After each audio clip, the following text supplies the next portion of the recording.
어두운 시골길. 얼마 전 도쿄에서 이와테에 있는 본가까지 차를 몰아서 갔습니다. 한밤중에 고속도로에서 나와 캄캄한 시골길을 60km 정도로 달리고 있었죠. 길에는 차 한 대도 없어서 느긋하다기보다는 살짝 빠른 느낌의 저속으로 달리고 있었어요. 그러다 엄청나게 긴 터널로 진입했습니다. 진입하고 바로 부아 하는 소리가 울려 퍼졌습니다. 백미러로 고개를 확 돌려서 봤더니 어느새인가 뒤에 샛노란 전조등의 큰 트럭이 제 차 바로 뒤에 붙어서는 몰아붙이고 있습니다. 나도 서둘러 속도를 올려서 떨어뜨리려고 했는데요. 아무리 속도를 올려도 딱 붙어서 떨어지질 않습니다.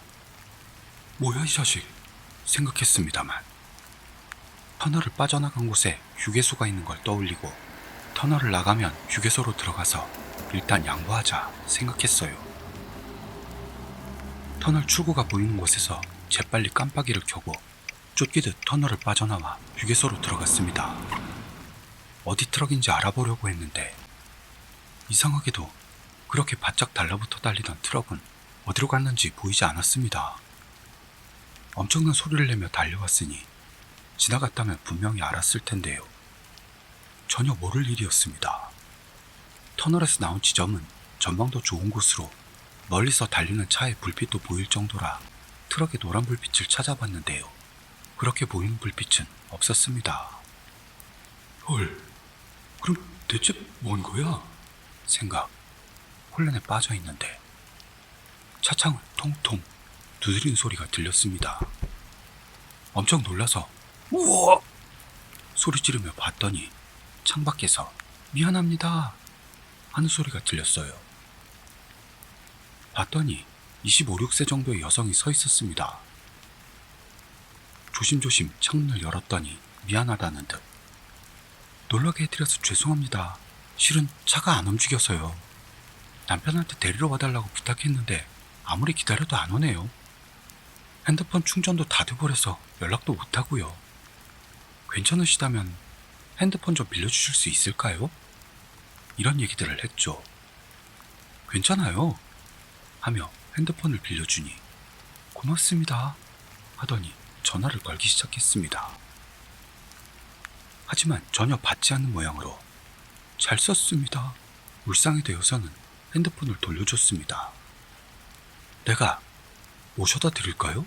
했습니다만 좀 더 기다려볼게요 라고 해서 내 차에 태워서 이야기를 나눴습니다. 그렇게 아까의 트럭 이야기를 했더니 무서우니까 하지 마세요 하고 혼이 났습니다. 거기가 재해 지역이었어서 쓰나미에 대한 이야기를 나누고 있는데 내 배에서 꼬르륵 소리가 났어요. 여자는 웃으면서 제 카에 칼로리 메이트가 있으니까 가지고 올게요 하며 차에서 내렸습니다. 차에서 내린 여자가 제 앞에 서 있는 경차에 올라타는 걸 멍하니 보는데 핸드폰이 울렸습니다. 봤더니 모르는 번호였는데요. 아, 남편이구나 생각해 바로 받았죠. 꽤 젊은 목소리였는데 여보세요? 전화가 들어와 있길래요. 누구신지. 아, 여보세요? 나카노 땡땡씨 남편 되십니까? 실은 하며 설명했더니 상대는 땡땡은 분명 와이프가 맞는데요. 지금 집에 있어요. 혹시 착각하신 거 아닐까요?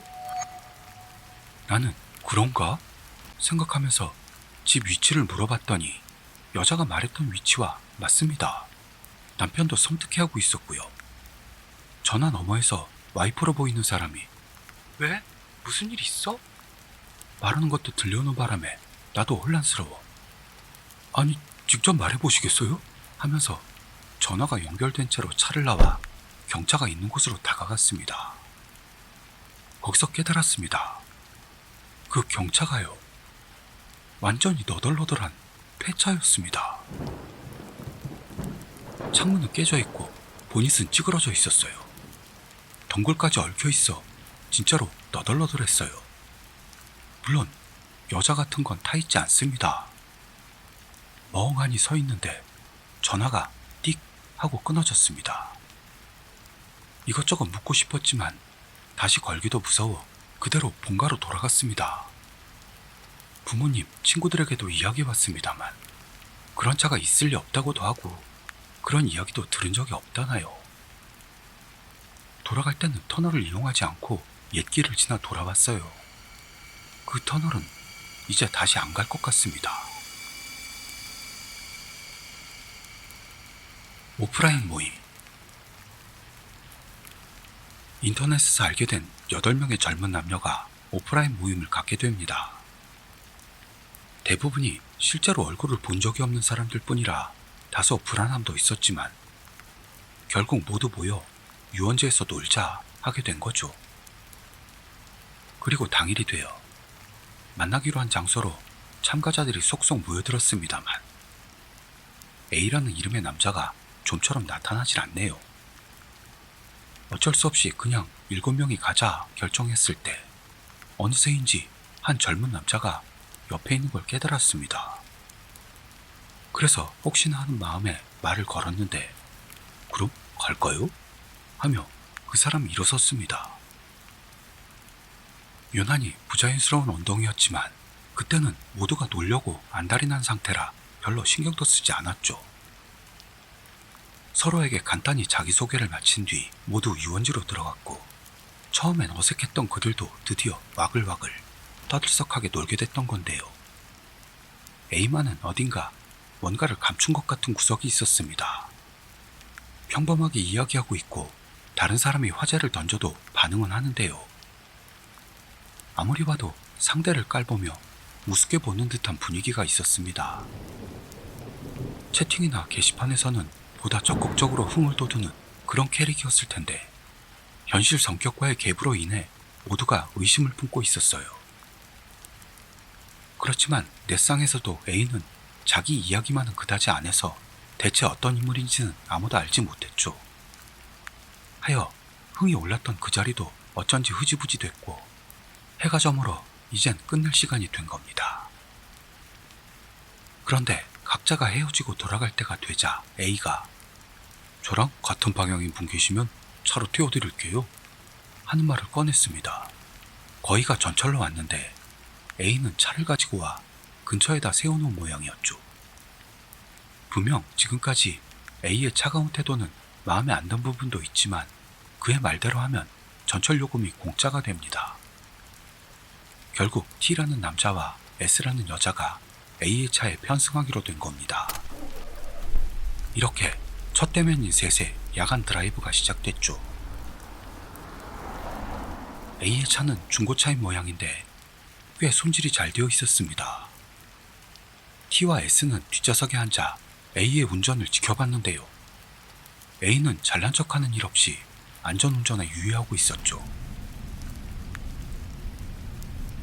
차는 이윽고 교외 지역으로 들어갔고 편도 2차선 길로 접어듭니다. 아직 그렇게 늦은 시간도 아닌데 그들이 탄 차 말고는 거의 없었고 창밖으로는 불빛도 거의 보이지도 않았고 가끔가다 주유소나 자판기 불빛만 보일 뿐이었습니다. 차 안에서 T와 S는 실없는 잡담을 나누고 있었는데요. A는 아무런 말도 꺼내지 않았고 가끔 뭘 물어봐도 가볍게 대답만 할 뿐이었죠. 창밖으로는 어두운 숲이 계속 이어지고 있습니다. 자세히 봤더니 돌로 된 지장보살상들이 엄청나게 들어서 있습니다. 전조등 불빛에 떠오르는 그것들은 정말 이상했어요. 머리가 심하게 갈라져 있는 것, 입에 균열이 생겨 섬뜩하게 웃는 듯 보이는 것, 얼굴이 두동강 난 것, 제대로 된 게 하나도 없습니다. 그런 이상한 광경을 깨달은 T와 S는 기분이 나빠졌고 게다가 좋지 않은 예감까지 들었습니다. 이 주변에 엄청 나온대요. 드물게도 A가 먼저 말을 꺼냈습니다. 나온다니? 뭐가요? 나온대요. 그러니까 뭐가 나오냐고요? T가 물어도 A는 답하지 않습니다. 저기, 이 차 아까부터 같은 곳만 달리고 있지 않아요? 창밖을 보던 S가 말했습니다. 봐요. 저 주유소랑 자판기 아까도 지나쳤다고요. 그녀가 가리키는 곳에는 분명 그런 조명이 지나가고 있습니다.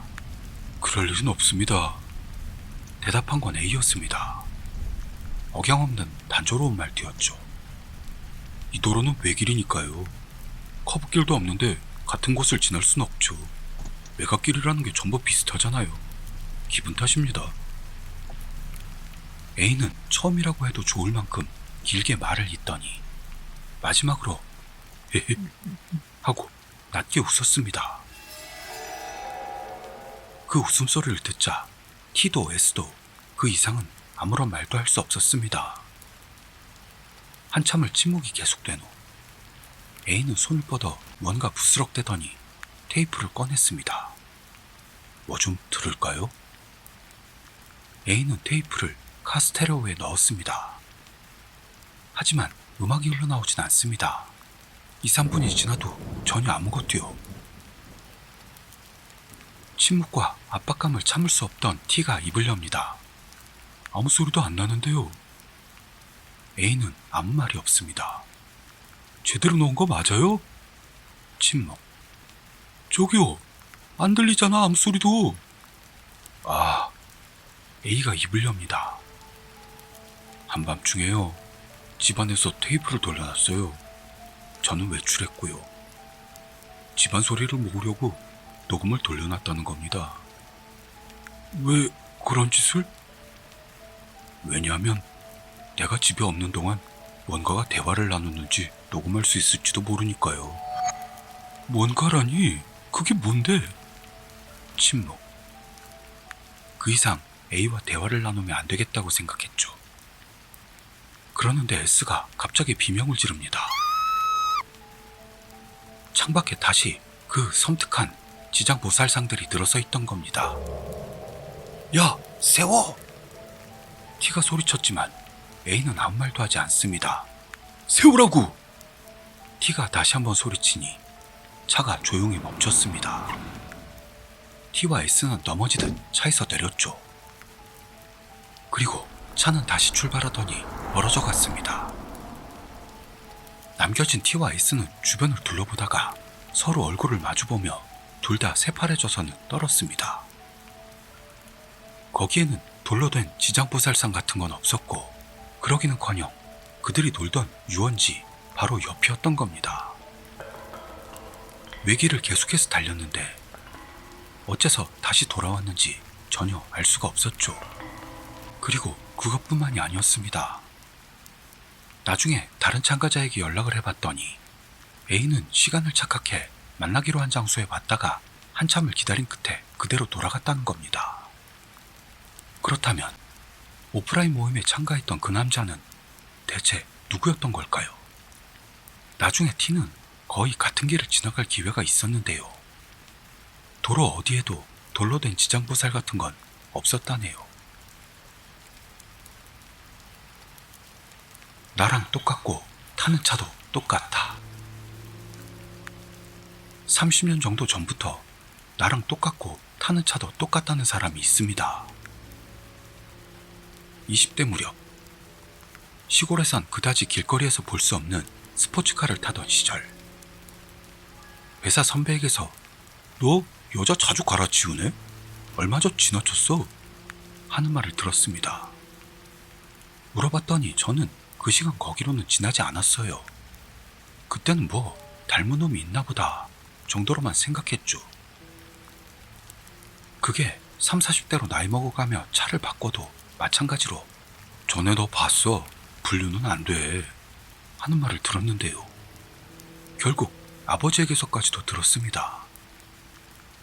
그리고 작년 마누라가 맛있는 두부 파는 곳이 있으니까 드라이브 겸 해서 가자고 해서 갔더니요. 가게에 도착해 주차장에 차를 넣을 때 가게에서 아주머니가 나오더니 손님 우산 잊어버렸죠? 하는 거. 나랑 마누라는 벙쪘죠. 들어보니까 우리랑 똑같은 부부가 물건을 사고 우산을 놓고 갔다. 차량 색깔도 똑같은 회색이었다네요. 차종은 잘 모르지만서도요. 그래서 아주머니에게 이 이야기를 했더니요. 깔깔대면서 무서워 무서워 했습니다. 30분 정도를 이야기했지만 우산 주인은 결국 나타나지 않았어요. 나에게 있어서는 정말 이상한 일이라고 생각합니다. 주차장의 폭주 차량. 고등학생 때부터 현재에 이르기까지 여러 가지 일을 겪어왔습니다만 몇 번인가 이상한 체험을 하고 있습니다. 이번에는 경비원 시절에 경험했던 이야기를 해드릴게요. 지금으로부터 20년 정도 전, 모 상업시설에서 경비 일을 하고 있었습니다. 겨울 어느 날, 점례를 순찰하고 있을 때 경비본부에서 무전이 아무래도 5개 주차장에서 차가 폭주하고 있다는 모양으로 서둘러 옆에 있던 후배를 데리고 현장으로 가봤더니 하얀 경차가 빙글빙글 원을 그리듯 폭주하고 있었고 그 이상한 광경을 목도하고는 둘 다 입을 해 벌린 채 멍한 상태. 삭풍이 몰아치는 넓은 주차장에는 아스팔트와 타이어가 마찰하는 끼익 끼익 끼익 하는 소리만이 울려 퍼지고 있었습니다. 다행히 영어 개시하고 얼마 되지 않은 시간대에다 평일이라 주차장도 거의 비어 있었고 800대 정도 들어가는 부지의 주차율은 10% 정도. 폭주 차량은 다른 차와 충돌하거나 하지도 않고 망가진 무선 조종 차량 마냥 같은 장소에서 계속해 돌고만 있었습니다. 그 상업시설은 상간지역을 개척해 만든 곳이라 한마디로 말하자면 깡촌이죠. 주말이면 차량 높이를 낮추거나 머플러를 극한까지 늘린 듯한 개조 차량, 소위 폭주카들이 자주 방문하는, 솔직히 그다지 점잖다고는 할 수 없는 객들이 빈번하게 방문하는 지역에 있는 근무처였습니다. 하여 그런 난폭한 객들과의 트러블은 일상 다반사. 이번에도 그런 놈들이 술이라도 퍼마신 상태로 운전하고 있을 거라고 대수롭지 않게 여겼는데요. 근처에 있던 5개 주차장 담당 동료에게 양아치들이냐? 물었더니 불안을 감추지 못하는 표정으로 말없이 고개를 저으며 아무도 안 타 있어요. 툭 던집니다. 왜? 생각해 안전거리를 유지하며 운전석을 들여다봤더니 분명 아무도 없습니다. 뒷좌석에도 사람의 모습은 확인되지 않았어요. 사이드 브레이크를 제대로 채우지 않으면 무인으로도 움직일 수가 있으니 분명 그렇겠구나 생각. 우선 차량 넘버를 확인하고 본부의 상황 보고 그리고 시설 안내방송으로 소유자를 호출해달라고 했습니다. 그리고 동요하고 있는 현장 동료들을 진정시키고 폭주하는 차량이 있는 지역에다 방문객을 유도하지 않도록 지시를 내린 뒤 통상 업무에 복귀하게 됐습니다. 하지만 아무리 기다려도 차 주인은 오지 않습니다. 본부에 다시 물어봤는데 아직 나타나지 않았다고요. 그래서 경찰에도 신고를 넣고 도착할 때까지 기다리라는 지시를 받고 그 장소에서 대기. 그러는 동안에도 폭주 차량은 빙글빙글 멈출 생각 없이 컴퍼스로 원을 그리듯 계속 돌고 있었습니다. 저와 후배는 눈이 드문드문 흩날리는 주차장에서 미친듯이 계속해서 도는 차를 콧물을 훌쩍대며 그저 멍하니 바라볼 수밖에 없었습니다. 몇 분 정도 경과했을까요? 멀리서 경찰차의 사이렌 소리가 들리고 차도에서 차량 유도 담당하던 동료에게서 경찰이 도착했다는 무선이 들어왔습니다. 드디어 왔구나. 전날까지 감기로 알아누워서 병이 났거나 처음으로 투입된 업무에서 이런 귀찮은 트러블을 맡게 됐으니 아직 오전 중이라고는 해도 피로로 곤비한 상태였기 때문에 저는 진짜 월요일부터 적당히 좀 하자 투덜대면서 그 자리에 쭈그리고 앉아버렸습니다. 그러자 다음 순간 끼익 하는 커다란 소리를 내며 폭주 차량이 멈췄던 겁니다. 마치 운전석에 누군가가 타서 급브레이크를 밟은 것처럼요. 너무도 갑작스러운 일이라서 심장이 멈출 만큼 놀라 쭈그려 앉았던 저는 중심을 잃고 그대로 엉덩방아를 찢고 말았습니다. 우와, 무서워. 조막가까지의 폭주가 거짓말이었던 것처럼 전원이 끊긴 듯 딱 멈춰버린 차를 바라보며 후배가 중얼거리는 말을 듣고 저도 갑자기 무서워지고 말아 깨닫고 보니 차가 폭주하고 있던 때보다 멀리 떨어진 장소에 서 있었습니다. 그 후 경찰차의 도착과 거의 동시에 본부에서 상사가 올라와서는 경찰의 대응에 임해주었기 때문에 저와 후배는 점내 순찰 경비로 돌아갔는데요. 이미 그날은 머릿속이 업무 모드로 돌아가질 않고 먼 산만 바라보는 느낌으로 근무를 마치니 진짜로 길고 긴 하루였던 느낌이 들었습니다. 제일 중요한 폭주 차량 주인 일인데요. 옆 현에 사는 20대 여성으로 경찰이 도착하고 나서 약 1시간 뒤 화장실 안에서 대량의 약물을 복용한 상태로 발견되었습니다. 발견 당시에는 아직 희미하게 의식이 있었습니다만 이틀 후에 치료한 보람도 없이 숨을 거둔 모양으로 어째서 일부러 현을 넘어와서 그 상업시설을 골랐는지는 명확하지 않습니다. 결국 차가 폭주했던 원인도 단순 고장이라는 것으로 처리되고 말았죠. 차 안에는 본인이 썼던 것으로 보이는 편지지가 수십 장이나 흩어져 있던 것 같은데 그녀가 발견되기 몇십 분 전에 경찰이 창문을 깨고 차 문을 열었을 때 상사 발밑에 몇 장인가가 바람에 실려 날아왔다네요. 그렇게 또 며칠이 지나고 사건에 대한 것도 내 속에서 정리가 되기 시작. 일상을 되찾아가고 있던 날의 대기 시간에 상사와 후배가 다시 떠올리기도 싫은 그 사건에 대해 이야기를 나누고 있었습니다. 저는 하루라도 빨리 나쁜 사건을 잊고 싶었는지라 언제까지 그 이야기를 할 거냐? 바보냐? 내심 바보 취급하며 회사에 제출할 서류를 정리하고 있었죠. 유서요? 차 안에 있던 편지지 이야기를 들은 후배가 흥분한 듯 소리를 높이며 상사에게 물었습니다. 커피를 마시며 하면서 유서하고는 달라 라는 상사. 물어볼 생각은 없지만 바로 옆에서 그런 이야기를 하면 싫어도 귀에 들어올 수밖에요. 그래서 빨리 대답하고 이야기 좀 그만해라 생각. 분명하게 대답하지 않는 상사에게 내심 짜증이 밀려와 일이 전혀 손에 잡히질 않습니다. 후배도 거드럭거리는 상사에게 저와 같은 감정인 모양인지 연이어 질문하는 목소리에 짜증이 전해집니다. 유서가 아니었다면 뭐였는데요? 어쨌든 빨리 답을 듣고 싶어하는 후배에게 졌는지 깊은 한숨을 내뱉으며 상사가 한마디 툭 던집니다. 커다란 원이 한 개 펜으로 그려져 있었어.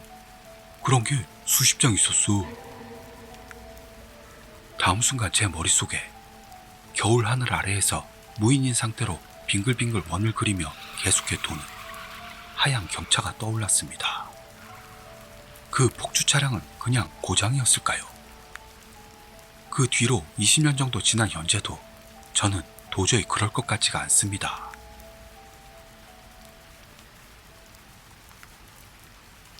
택시에 탄 여자 손님. 8월 14일 그날부터 드디어 나는 여름 휴가를 받았습니다. 휴가가 되기 전 3일간은 모처럼 일에 쫓겼고 거의 밤샘 캐드 작업과 싸우며 그럭저럭 일을 처리한 나는 폭풍 수면 중이었습니다. 저녁 무렵 전화 벨 소리로 잠이 깼죠. 전화는 오키나와에 있을 때의 친구인 S였습니다. S와는 중학교 때 집 앵마기를 위해 친척인 무당 아주머니를 소개한 뒤 가족끼리도 교제하고 있었습니다. 그런데도 S와 이야기 나누는 건 약 6년 만일까요? S는 오키나와에 일이 없어서 연초부터 도쿄에서 일하고 있다고 하네요. 한바탕 잡담이 끝난 뒤 S는 도쿄에서 의논할 수 있는 건 너밖에 생각이 안 나니 얘기 좀 들어주겠냐? 그런 말을 들은 나는 그럼 지금 저녁 겸해서 만날까? 그러며 S가 사는 장소를 물었더니요. 내가 사는 곳에서 비교적 가까운 곳에 살고 있었습니다. 나는 알기 쉬운 장소를 골라 만나기로 했죠. 가게에 도착했을 때는 7시를 넘기고 있었고 가게도 점점 붐비기 시작하고 있었어요. S는 나보다도 먼저 와 있었습니다. 현재 S는 트럭 기사를 하고 있고 그 전에는 택시 기사를 하고 있었다고요. 식사를 마치고 나는 S에게 의논할 내용에 대해 물었습니다. 의논할 게 뭔데? S에게 묻자 심각한 얼굴로 이야기를 시작했습니다. 이야기는 3월로 거슬러 올라가죠. 밤 11시 무렵에 여자 손님을 태우고 목적지를 물었더니 기타 후지에 골프장으로 가줬으면 한다고 해 어딘지를 잘 모르니까 시간이 걸릴 것 같은데 괜찮을까요? 하고 물었더니 여자는 그래도 괜찮으니까 부탁드립니다. 11시 넘어 이런 장거리 손님을 태우다니 S는 신이 났죠. F역에서 출발해 바로 S는 고속도로 타실 거냐고 물었습니다. 여자의 오케이를 받고 택시를 고속도로 쪽으로 몰았고 고속도로에 올라탔더니 여자는 다음 휴게소에서 음료수를 사고 싶은데 잠시 들를 수 있냐고 물어봤습니다. 손님의 지시대로 이시카와 휴게소에서 일단 택시를 세우고 여자가 돌아올 때까지 S는 지도를 펼쳐 골프장을 찾았습니다. 그러나 찾기도 전에 여자는 돌아왔죠. 뒷좌석 문을 열었더니 여자는 앞에 함께 해주실래요? 아무 짓도 안 할 테니까요. 웃으며 그렇게 말해와 S는 여자가 예뻤던 것도 있어 설렘 속에서 앞좌석에 태웠답니다. 옆자리에 올라탄 여자는 S에게 커피를 내밀었습니다. 거기에 기분이 좋아진 S는 목적지에 도착할 때까지 계속 떠들었다고 하네요. 가와구치호 IC를 내려가 139호선 지방도로로 진입. S는 목적지를 확인하고 싶어 지도 좀 봐도 되겠냐고 물었는데요. 여자는 장소는 대충 아니까 괜찮아요 합니다. 그래서 S는 그럼 가까워지면 알려주세요. 그런 뒤 다시 잡담을 시작했습니다. 한참을 달리고 있는데 주변에 아무것도 없다는 걸 깨달은 S는 걱정이 되어 여자에게 물어봅니다. 이런 시간에 골프장에 가시는 겁니까? 그러자 여자는 실은 마지막 전철에 탈 예정이었는데요. 놓쳐버려서. 그 말을 들은 S도 안심이 돼 머물고 나서 아침부터 라운딩 예정이셨나봐요. 웃으면서 말했습니다. 그리고 쇼지 호수에 다다랐을 때 여자가 이 주변이면 돼요 합니다. S는 그 말을 듣고 하지만 이 근처엔 아무것도 없지 않습니까? 물었더니 호수 옆에 머물 장소가 있으니까 괜찮아요. 그렇게까지 말하니 S도 아무 말 못하고 택시를 세웠습니다. S는 여자가 내리기 전에 자기 명함을 건네주고 또 이용하실 일이 있으면 꼭 부탁합니다 하고 여자와 헤어졌습니다. 그리고 한 달이 지났을 무렵부터 S의 주변에서 기묘한 일이 일어나기 시작합니다. 한밤에 번화가를 지나도 아무도 손을 들어 세워주질 않았다고요. 그리고 S 택시 뒤에서 오는 택시에 타버린다. 그런 일이 자꾸만 반복되던 어느 날 S는 한 사람의 취객을 태웁니다. 엄청나게 취해있던 그 손님은 S를 향해 큰 소리를 지르기 시작했어요. 당신 말이야, 이것도 일이잖아. 그럼 옆에다 여친 같은 걸 태우고 일하면 안 되지. 혼이 난 S는 그런 짓은 안 합니다. 그렇게 손님에게 대답했더니 손님은 그럼 운전 연수나 그런 건가? 미안. 그러면서 웃고 있습니다. 한참을 달려 손님을 내려준 뒤 S는 어쩌면 자기에겐 보이지 않는 뭔가가 타고 있는 건가? 그런 생각을 하면서도 계속 일했습니다. 번화가에서 손님을 태울 수 있는 일은 그 뒤로 거의 사라졌고 그 대신에 일주일에 서너 번 정도 장거리 손님을 태울 수 있게 되었습니다. 하지만 이상하게도 그 모든 손님의 목적지는 오츠키 방면이었죠. 역시 뭔가가 이상합니다. 그런 생각을 하던 때 어느 한 승객을 태웠습니다. 손님을 태우고 목적지에 도착하자 그 승객은 S에게 물어봤습니다. 기사님, 옆에 누군가를 태우고 있는데 알아요? 그런 말을 들은 S는 역시 누군가 있는 겁니까? 오히려 손님에게 물어봅니다. 그러자 손님은 내려서 이야기합시다. S도 그 말을 따라 차 밖에서 이야기를 듣기 시작했습니다. 그 손님은 자기가 주지라는 사실을 알리고 이건 내 조언으로 들어주시오. 지금 바로 이 일을 그만둬요. 안 그러면 당신 몸에 재앙이 내릴 염려가 있습니다.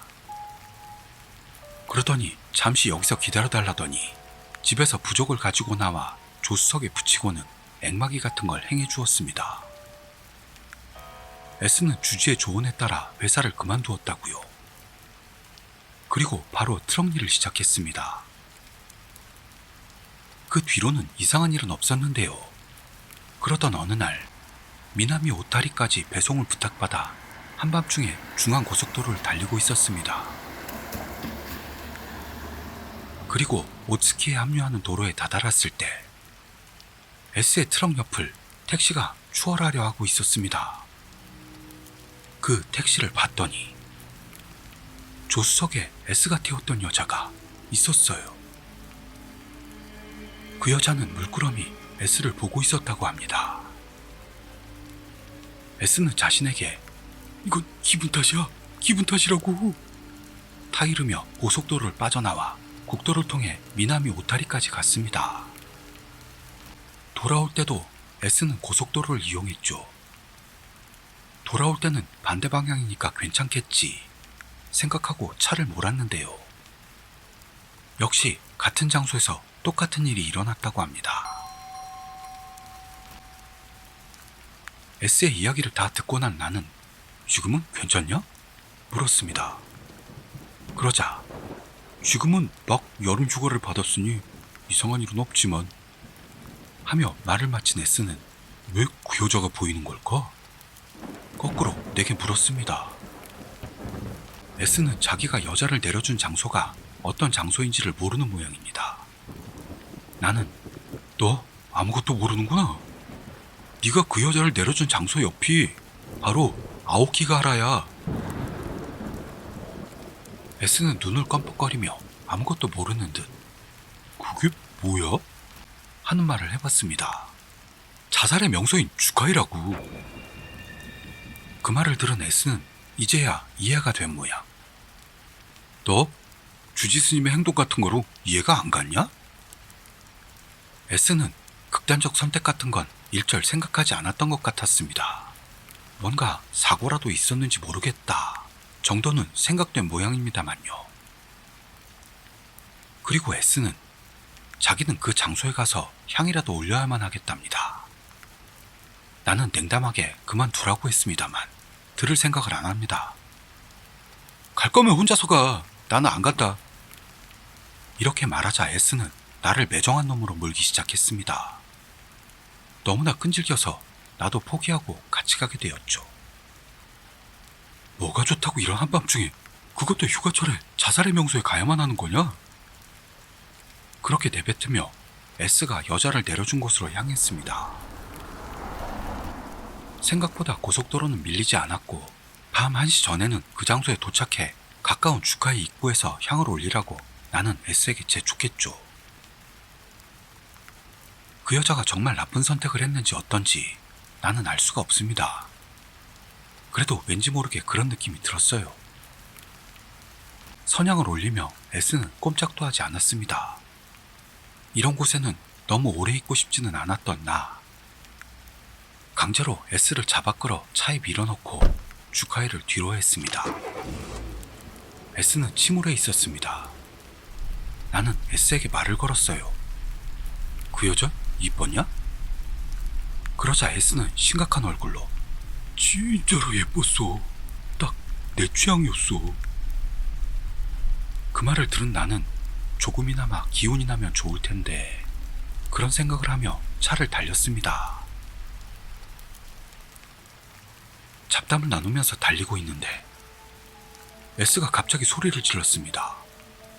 나를 보면서 좀만 더 빨리 달려줘 합니다. 나는 갑자기 뭐야 하며 화를 냈죠. S는 뒤를 가리키며 그 여자가 쫓아오고 있어. 장소가 장소이니만큼 장난이 아닙니다. 나는 최대한 속도를 높여 어떻게든 고속도로를 올라탔습니다. 집에 도착할 때까지 나는 가능한 뒤를 보지 않으려고 했습니다. 이건 여담인데요. S가 그 여자에게 명함을 건네주면서 꼭 부탁합니다 라고 말한 뒤 여자는 반드시 부를게요. 부르면 꼭 와주세요. 그러면서 내렸다고 합니다.